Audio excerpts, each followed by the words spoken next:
We are with the side of peace.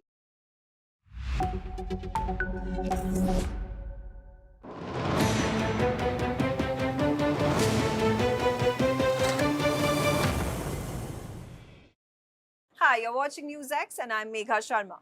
Talking about India-Canada ties, they have been seeing fresh momentum since the beginning of 2025, right from Carney, who was elected as the new Prime Minister of Canada. There was a bilateral between Prime Minister of India, Narendra Modi, and Carney, his counterpart in Canada.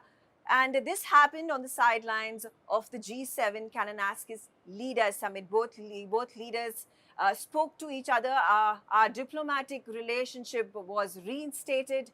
And since then, there has, of course, been the Foreign Minister of Canada, Anita Anand, who arrived in India, held a number of those talks with the foreign minister, met Prime Minister Narendra Modi as well. And now we also see that Indian Prime Minister Narendra Modi was in talks with his Canadian counterpart on the sidelines of the G20 Johannesburg Leaders Summit. And there has, of course, been an invitation extended by India to Carney to visit India, which he has accepted. So 2026 is going to witness preparations for his visit to India as well. What is this momentum going to build for Canada-India trade relations, and particularly Ontario-India trade relations? We'll talk about all this and more. Joining me right now for a special interview is Mr. Victor Fedeli. He is the Minister for Economic Development, Trade and Job Creation for Ontario Province in Canada. Thank you, Mr. Victor, for joining me, for speaking to me. Megha, it's a great honor to be with you yet again. Yes, you know, you are a very busy man. You have visited India several times. How has your experience been, and particularly in wake of all these big developments that are taking place between India and Canada? Well, it's wonderful to see this momentum occurring, but in good times or bad, we are here in India because the province of Ontario, the largest province in Canada at 40%, the business fundamentals have never changed. They've been very solid for India and for Ontario. And so that alone has kept us going. But now to see both our prime ministers sharing a stage and announcing the potential for a CEPA, a comprehensive economic partnership agreement. And I love the word comprehensive. It means this is going to be all-encompassing. They're not just picking up where they left off. They're going to be starting from scratch, a new deal. But more importantly, to hear our Prime Minister say that India is a reliable partner. That was very encouraging to hear that, and encouraging for our business. Right, absolutely. I will want to focus on CEPA. Very important. There was a trade deal that was being negotiated several years ago, 2010. It got suspended in 2015. And you're saying things are going to start afresh with both leaders coming together and their respective trade delegations. How does this directly impact the trade relations between Ontario and India? Well, I think it's exactly what we need. It's going to outline precisely whether there's tariff-free agreements or free trade agreements. It's going to put in dispute mechanisms because things will always come up with contracts. So this is a really genuine opportunity to have a set of instructions of how we go forward. Canada has 51 trade agreements around the world. So many companies come to Ontario to make products to ship to their next door neighbor that they don't have an agreement with. So they come across to Ontario and ship back to, quite frankly, neighboring countries because of our 51 trade agreements. There's obviously announcements made by the foreign minister who was over here, the Canadian foreign minister, Anita Anand, that the trade is going to be boosted to double its capacity that India and Canada currently have, to $50 billion. How is Ontario going to play a role in, reaching that, ambitious target?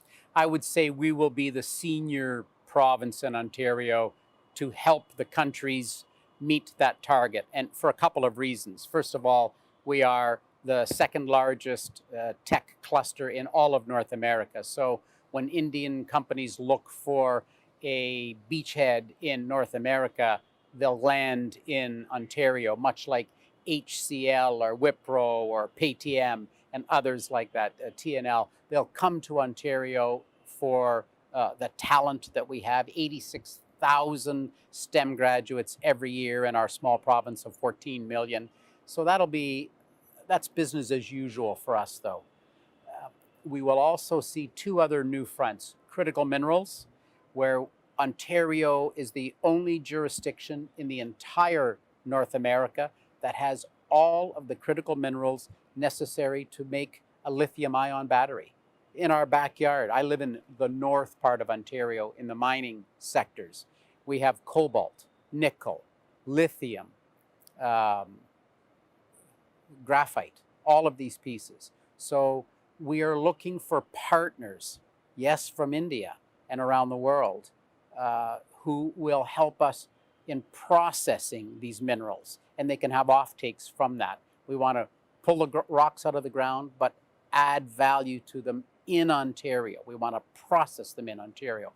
And to that end, we've developed a $500 million critical mineral processing fund.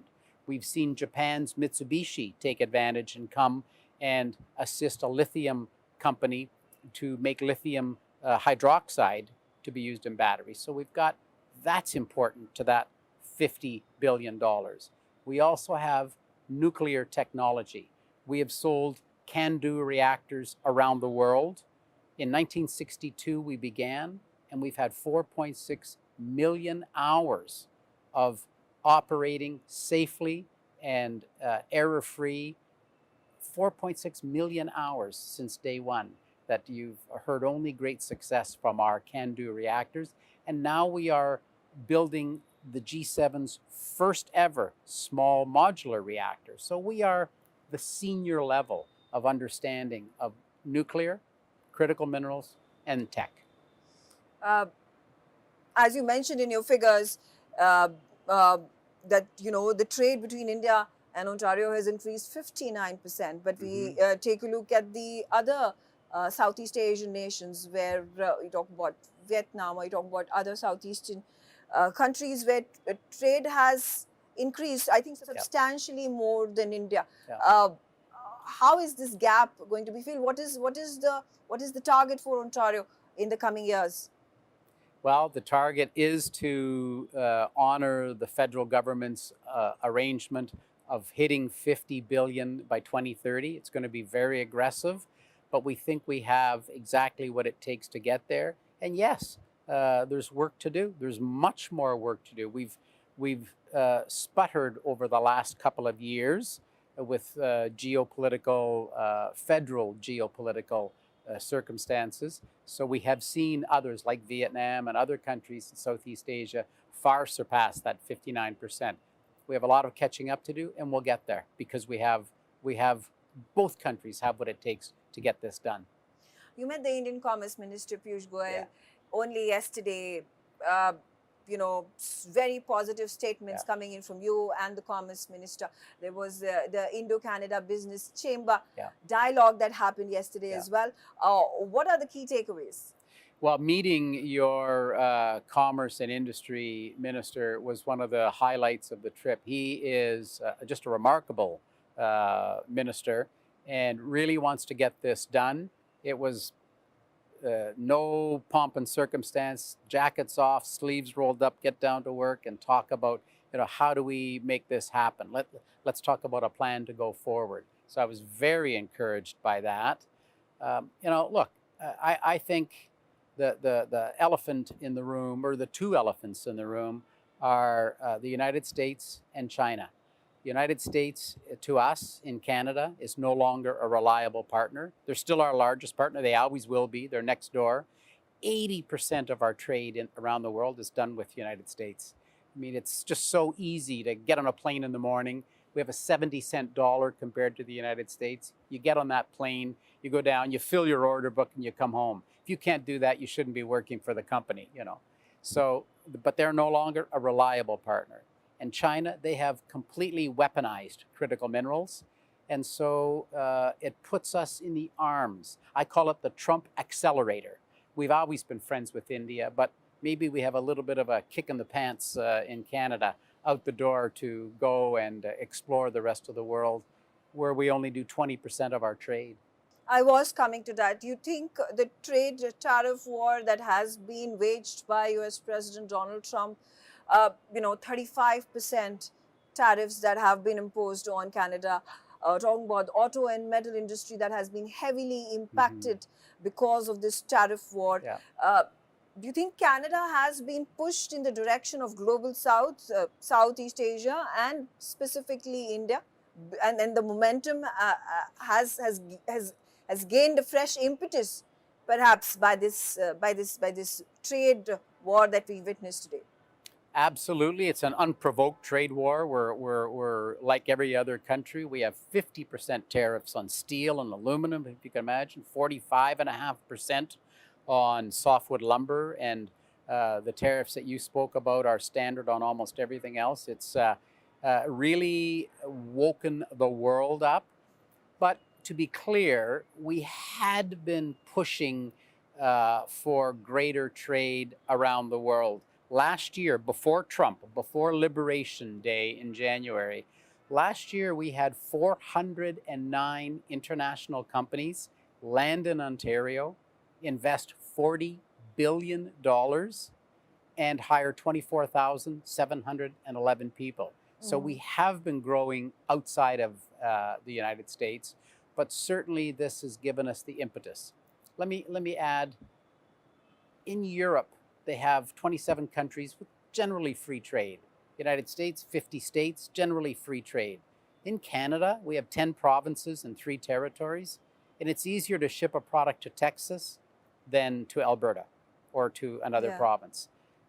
If you have a tractor trailer and you're driving from the Atlantic Ocean to the Pacific, you're going to cross 10 provinces and 3 territories. You have to pull over in each province and change the tire pressure in your tractor trailer. All 18 wheels either add air or take it away. Now, can you imagine the ridiculousness of this kind of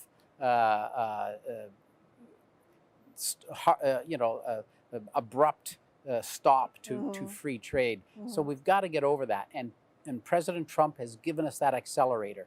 I've worked on the Free Trade Committee for 7 years. We have not changed a comma. Since Liberation Day, last week we were in the city of Yellowknife in the Northwest Territories, signing the Free Trade Memorandum of Understanding. After all these years, Trump got us to do that. Thank you. Of course, what the future entails, talking about your visits to Bengaluru, you're going to be in Mumbai, and you have been very active in the India-Canada corridor, because even when the ties were at their lowest ebb, Ontario continued to do business with India.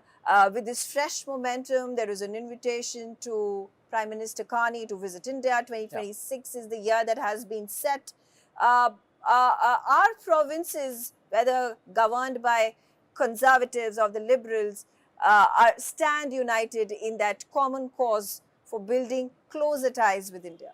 Absolutely. My premier, the Premier of Ontario, we're a conservative party.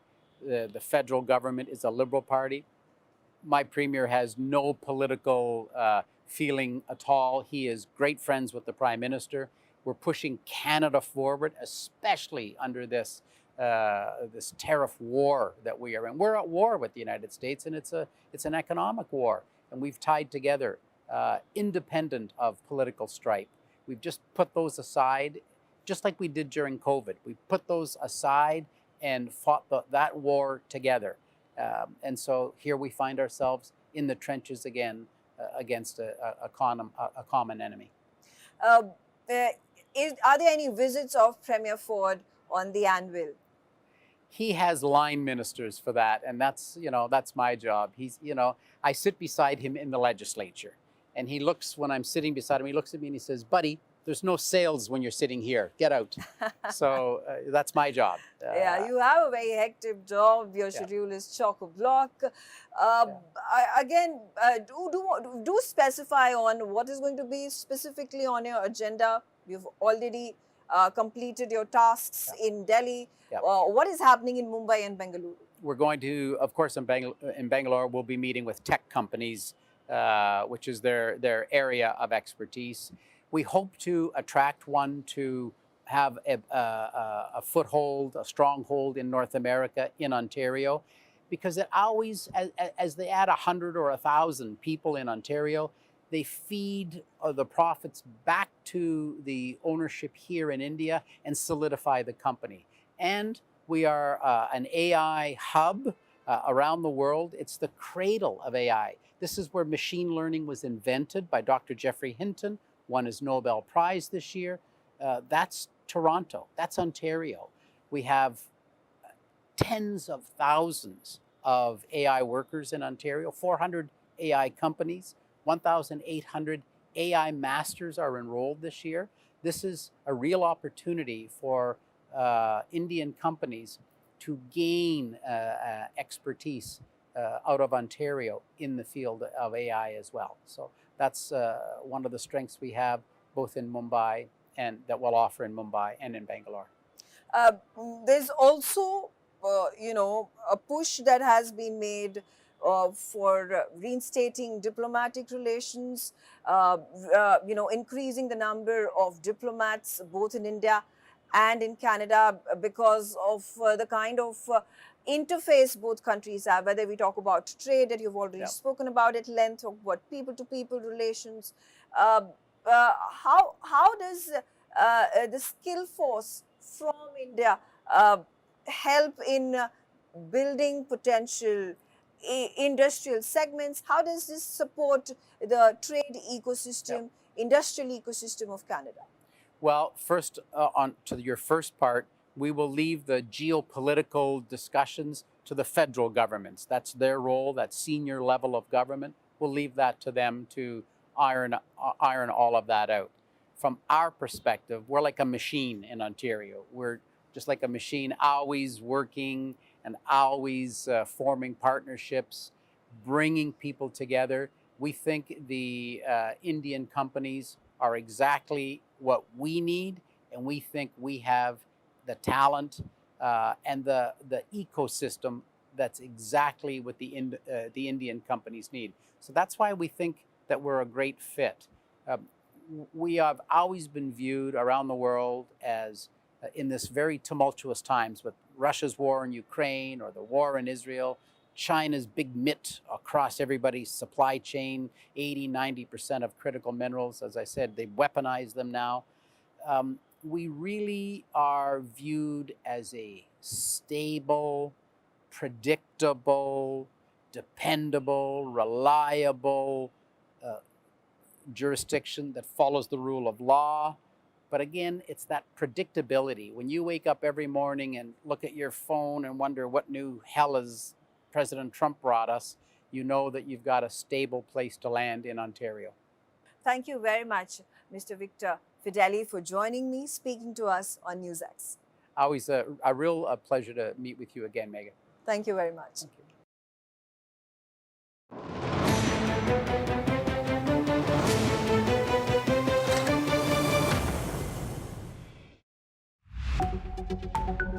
you.